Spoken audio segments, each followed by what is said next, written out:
ओम श्री परमात्मने नमः।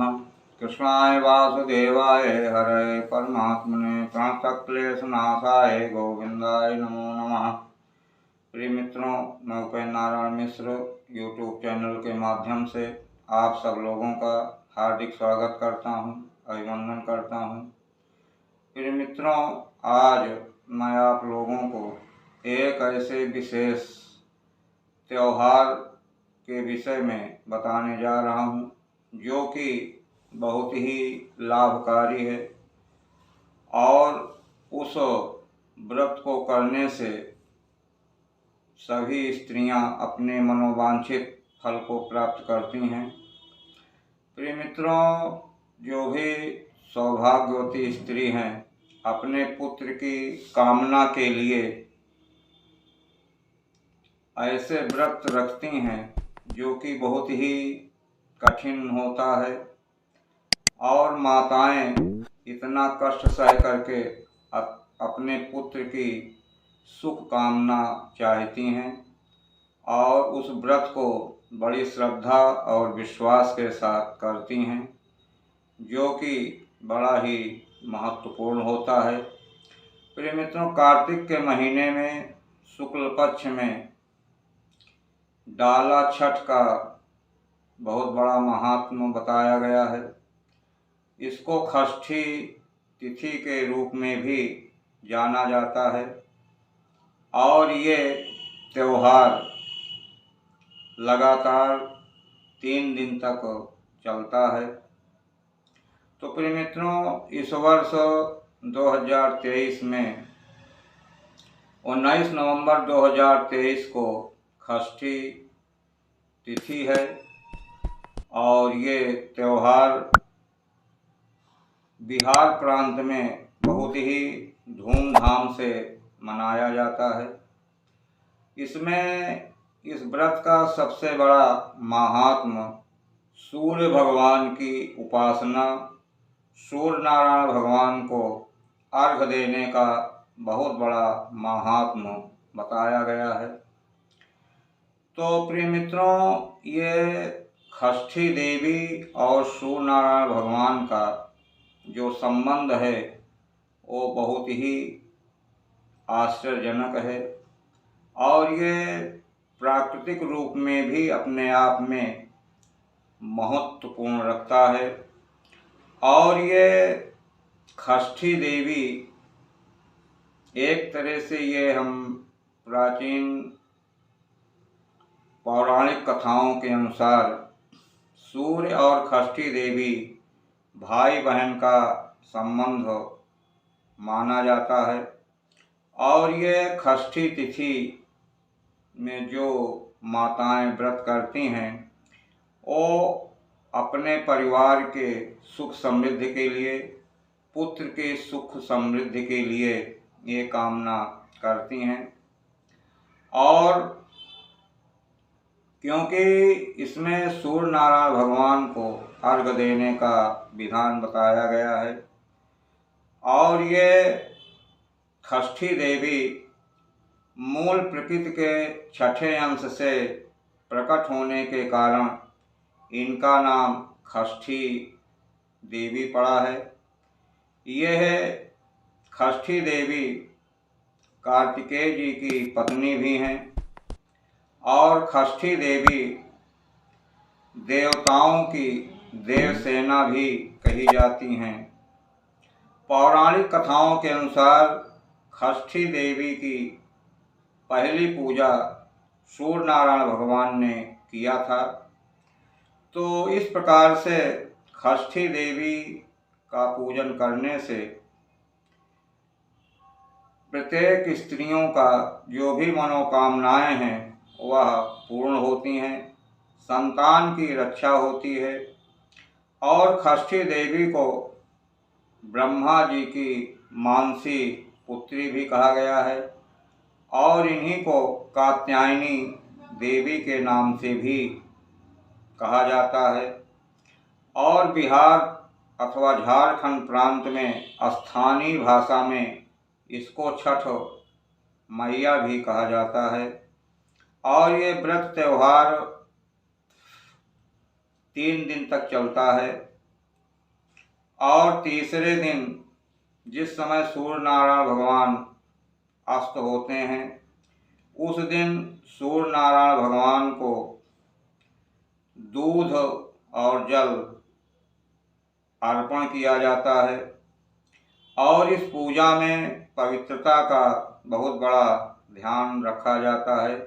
इसमें किसी प्रकार के मादक पदार्थों का सेवन भोजन में नहीं किया जाता है। यहाँ तक कि लहसुन प्याज भी वर्जित किया जाता है। तो इस प्रकार से ये षष्ठी देवी का जो व्रत है वह बड़ा ही महत्वपूर्ण है। और इसमें जो महिलाएं परिवार की हैं, यदि अवस्था ज़्यादा हो गई है, व्रत नहीं रख सकती हैं, तो अपनी छोटी जो बहुएं हैं उन बहुओं को भी ये व्रत दे सकती हैं। तो वहीं से वो बहू इस व्रत का प्रारंभ करती हैं, किंतु ये व्रत छूटता नहीं है। तो इस व्रत के विषय में, ये व्रत कार्तिक शुक्ल पक्ष की चतुर्थी से प्रारंभ होता है। चतुर्थी के दिन जो व्रत किया जाता है उसका नाम नहाय खाए के नाम से जाना जाता है। और उस दिन पवित्र आचरण के साथ शुद्ध शाकाहारी भोजन ग्रहण करने के बाद में व्रत की शुरुआत किया जाता है। और उसके बाद फिर कार्तिक शुक्ल पक्ष की पंचमी को उपवास रखा जाता है। शाम को भोजन किया जाता है सूर्यार्घ्य के बाद, जिसको कि खरना कहा जाता है। और जो प्रसाद बनता है उसको आसपास के लोगों को बांटा भी जाता है। तो इस प्रकार से उस दिन, पंचमी के दिन, खीर, दूध, चावल और पूड़ी का प्रयोग किया जाता है। इसमें ये मान्यता है कि इसमें गुड़ का प्रयोग शुद्ध माना गया है, तो गुड़ का प्रयोग प्रायः किया जाता है। इसमें नमक और चीनी का प्रयोग नहीं किया जाता है। इसके बाद फिर तीसरे दिन, जिस दिन षष्ठी तिथि होती है, उस दिन फिर अच्छे प्रकार से पकवान घर में बनाए जाते हैं और वह भोग में लगाया जाता है। इसके बाद शाम को पूरी तैयारी करके बांस की टोकरी में सारे सामान को सजा करके परिवार के सारे लोग किसी नदी के किनारे पर जाते हैं। और जिस समय सूर्य नारायण भगवान अस्त होने लगते हैं, उस दिन सूर्य नारायण भगवान को जल और दूध प्रदान किया जाता है। और छठ मैया की कृपा से सूप से उनका पूजन किया जाता है। तो इस प्रकार से ये छठ का त्यौहार, जिसको डाला छठ के नाम से भी जानते हैं, तो ये बहुत ही महत्वपूर्ण है। इसके पीछे कई पौराणिक कथाएं भी हैं, जिसको कि षष्ठी, इसी कार्तिक शुक्ल षष्ठी को भगवान राम और माता सीता जी ने उपवास किया था, सूर्य नारायण भगवान की आराधना किया था और फिर आशीर्वाद प्रदान किया था।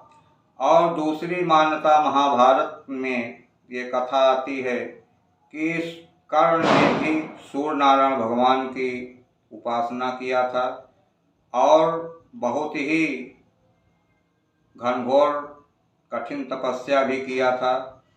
तो इसी कार्तिक शुक्ल षष्ठी के दिन कर्ण ने भी सूर्य नारायण भगवान को अर्घ्य प्रदान किया था।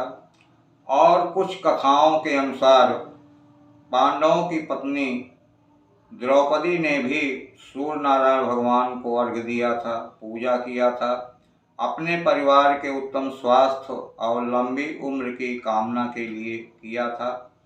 तो इस प्रकार से हमारे पौराणिक कथाओं में अनेक कथाएं मिलती हैं जो ये षष्ठी देवी की पूजा की जाती है, जो कि ये कार्तिक के महीने में बहुत महत्वपूर्ण मानी जाती हैं। तो प्रिय मित्रों, आप सब लोग भी षष्ठी माता की पूजा जरूर करें और सूर्य नारायण भगवान को उपासना करें।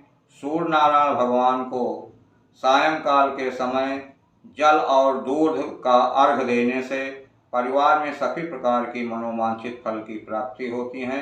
तो प्रिय मित्रों, यदि आप लोग अपने परिवार का कल्याण चाहते हैं तो षष्ठी के दिन यानी 19 नवंबर 2023 को ये षष्ठी तिथि का पर्व त्यौहार पड़ रहा है।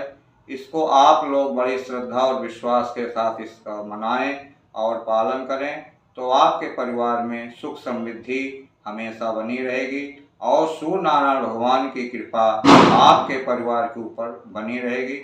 तो फिर मित्रों, बस यहीं तक, फिर अगली कड़ी में फिर आपसे मुलाकात होगी। तब तक के लिए धन्यवाद।